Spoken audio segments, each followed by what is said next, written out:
Saudações, seja bem-vindo a mais uma edição do programa Ubuntu Olhar Africano. Na edição de hoje, iremos procurar perceber de que forma as crenças africanas podem ser consideradas de obscurantistas. E para melhor análise e debate, temos em estúdio a nossa convidada, a doutora Iracema Wamusi, que desde já passo a saudar. Doutora, seja bem-vinda ao programa Ubuntu Olhar Africano. Saudações a todos. Antes de mais, agradecer pelo convite. É um enorme prazer estar aqui e poder contribuir com o pouco que sei com relação a este tema. Sim. Doutora, há uma visão quase que generalizada em relação às crenças africanas.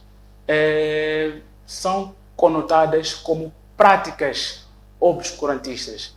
É legítimo olhar para as crenças africanas como obscurantistas para um povo que está em pleno exercício daquilo que é a sua cultura? Qual é que é o seu ponto de vista em relação a esse tema? Bom, antes de mais convém ressaltar aqui o conceito de cultura. Cultura muitas das vezes é um conjunto de conhecimentos, crenças, costumes de um determinado povo. E este mesmo conhecimento ele é transmitido de geração para geração. Olhando para o nosso contexto, que é o Moçambique, nesse caso, nós adquirimos a cultura através dos nossos antepassados, dos nossos pais, dos nossos avós e bisavós. Então, eu em particular não acho correto, por uma razão muito simples. Temos que respeitar a diversidade. E quando se fala de cultura, estamos a falar de diversidade. Existem diversas culturas.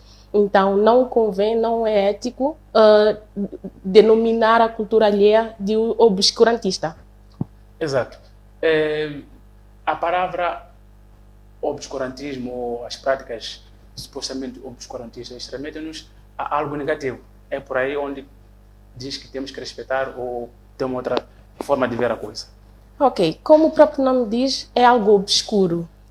Quando se fala de obscurantismo, muitas das vezes estamos a referir aquelas práticas que, em busca de um benefício pessoal, acabam adquirindo ou ferindo as pessoas ao seu redor.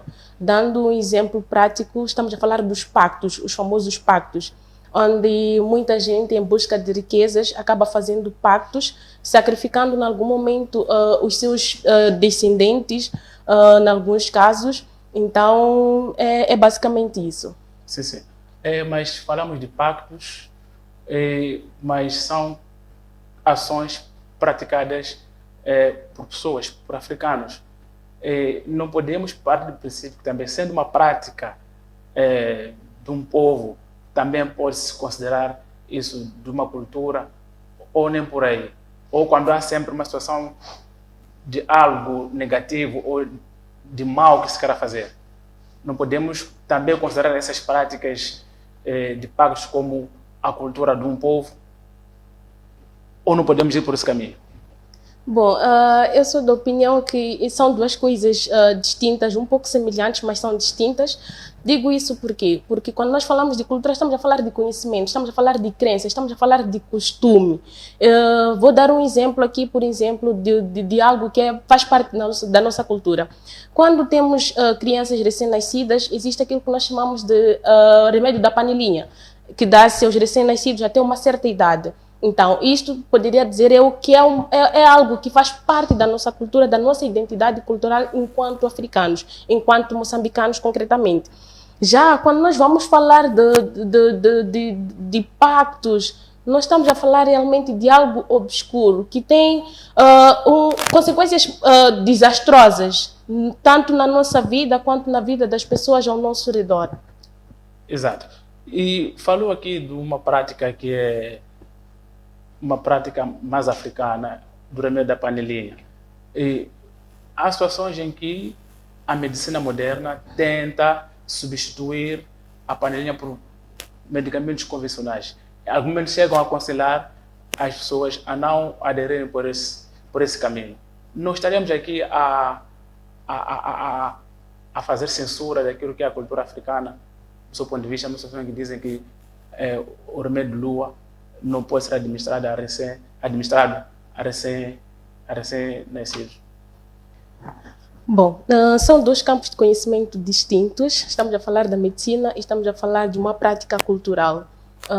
Eu, em particular, sou da opinião que eu, enquanto profissional, por exemplo, da área da psicologia, tenho que respeitar as outras áreas de saber. Digo isso por quê? Porque mesmo no campo da psicologia, em algum momento, para tratar ou para lidar com alguns problemas de saúde mental, nós, em algum momento, encaminhamos estas mesmas pessoas para, por exemplo, os médicos tradicionais. É um exemplo que estou a trazer para elucidar esta questão. Então, para dizer que, apesar de eu, enquanto pessoa, não ser a favor da medicina tradicional, enquanto profissional, segundo a ética, sou obrigada a respeitar esta outra área de conhecimento e não simplesmente querer retirar da pessoa esta crença que ela tem sobre a eficácia, por exemplo, de fazer um tratamento com o médico tradicional. Então, o mesmo aplica-se nessa questão.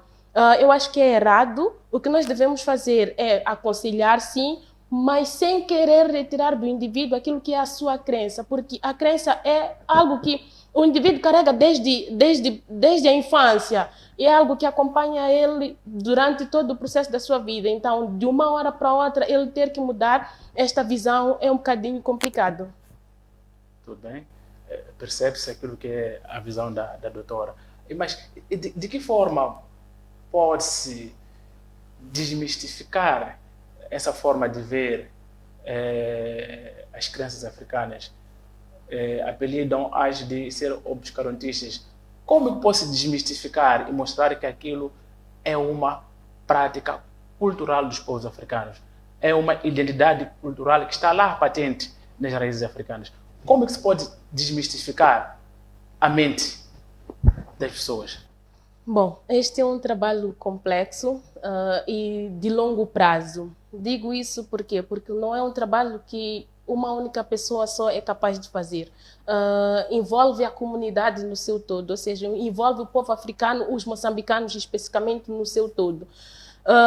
E também, associado a isso, através de debates como esse, também é uma forma de sensibilizar a comunidade da importância de nós preservarmos aquilo que é a nossa cultura. Porque não há identidade cultural sem esta transmissão da cultura de geração para geração. O que também acaba acontecendo em algum momento é que esta transmissão da cultura acaba parando no tempo. Ou seja, quando nós olhamos para a transmissão da cultura atualmente, é diferente, por exemplo, de há 20 anos atrás, onde a cultura ela tinha maior, como é que eu posso dizer, maior domínio, né? Sobre as pessoas. As pessoas eram mais apegadas, posso assim dizer, eram mais apegadas a questões culturais. Atualmente, nós notamos um desapego de questões culturais, por diversas razões. Uma delas é a questão da globalização.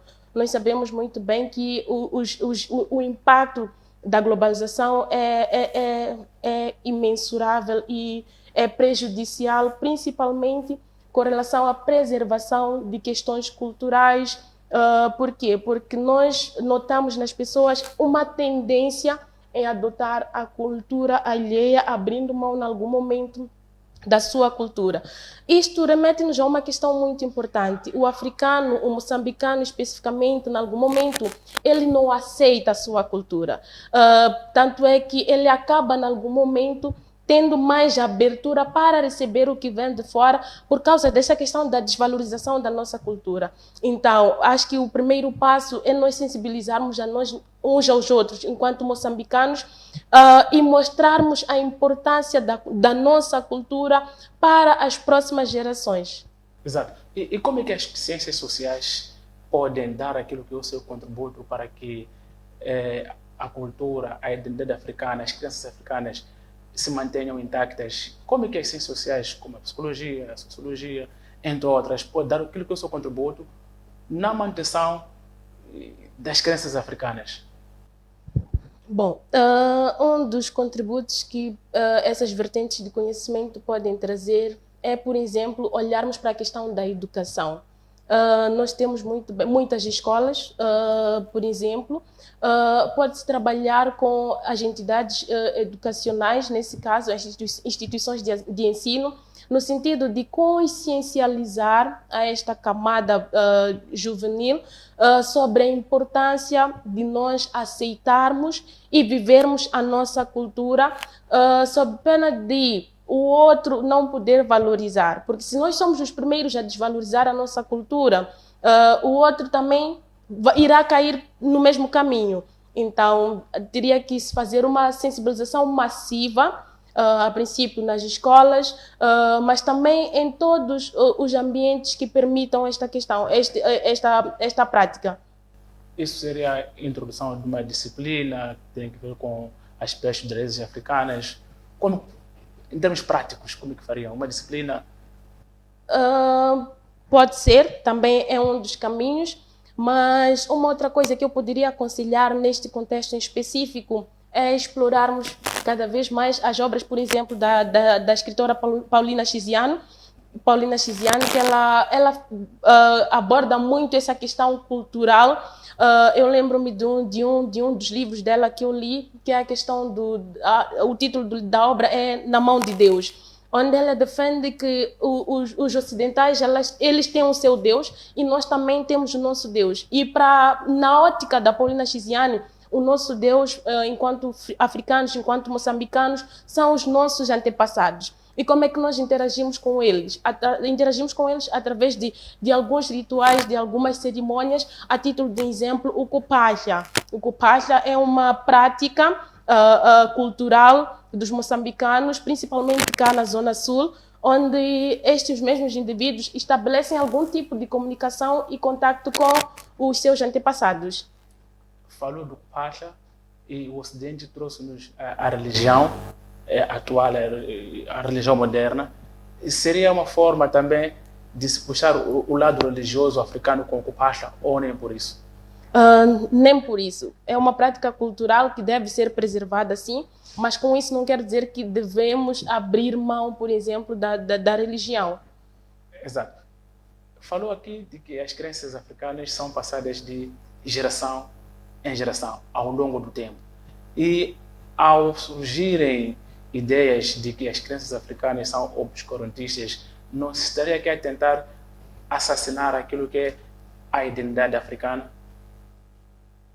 Bom, é uma possibilidade, mas para tal nós teríamos que fazer um estudo para compreender a intenção dessas pessoas ao rotular a cultura africana como sendo obscurantista. Então, teria que se fazer um estudo mais aprofundado, mas eu, em particular, não sou a favor. Mas aqui há uma questão, há uma visão, podemos dizer que ela é mais ou menos de superstição. Olha-se mais para as crenças africanas como superstição, como feitiçaria, como magia. É correto. O Ocidente olha mais para esse lado da feitiçaria e tudo mais. Enquanto que o próprio africano trata-se de uma cultura que já vem herdando desde a altura que veio ao mundo.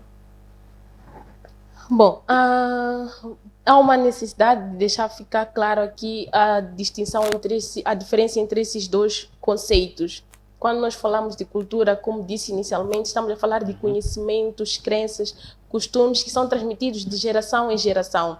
A título de exemplo, eu mencionei aqui a questão do remédio da lua, sim. Que é algo que é transmitido de geração para geração. Quando nós olhamos para a Zona Sul, nós ainda podemos encontrar esta prática bastante enraizada no povo moçambicano, principalmente na Zona Sul.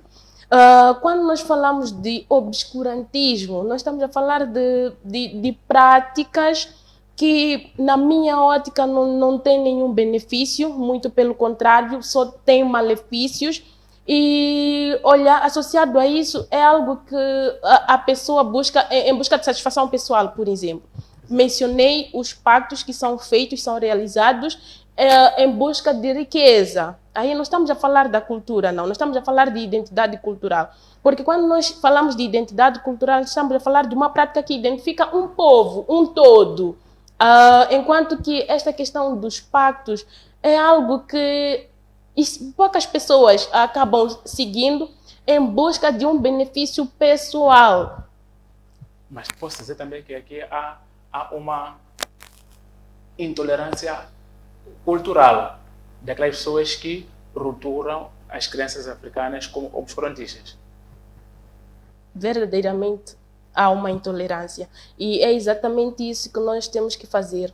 Do mesmo jeito que algumas pessoas não aceitam conviver como deve ser com as pessoas com doença mental, o mesmo aplica-se à questão cultural. Há algumas pessoas com doença mental que, em algum momento, são rotuladas como sendo pessoas que, se calhar, tenham feito pactos. Então, há uma necessidade aqui de elevarmos essa questão da diversidade e pautar pelo respeito por esta mesma diversidade.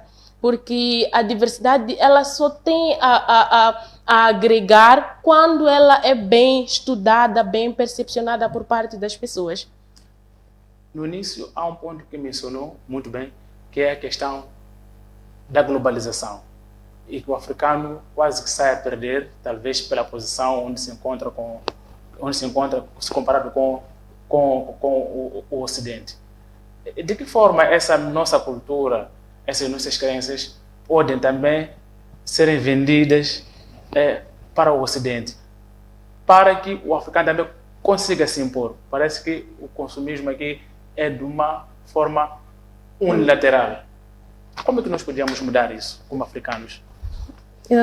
Como africanos, volto a mencionar um aspecto muito importante, que é a questão da autoaceitação. Eu, enquanto africano, devo aceitar a minha cultura. Sem isso, é quase que impossível fazer com que a outra parte me aceite como africana.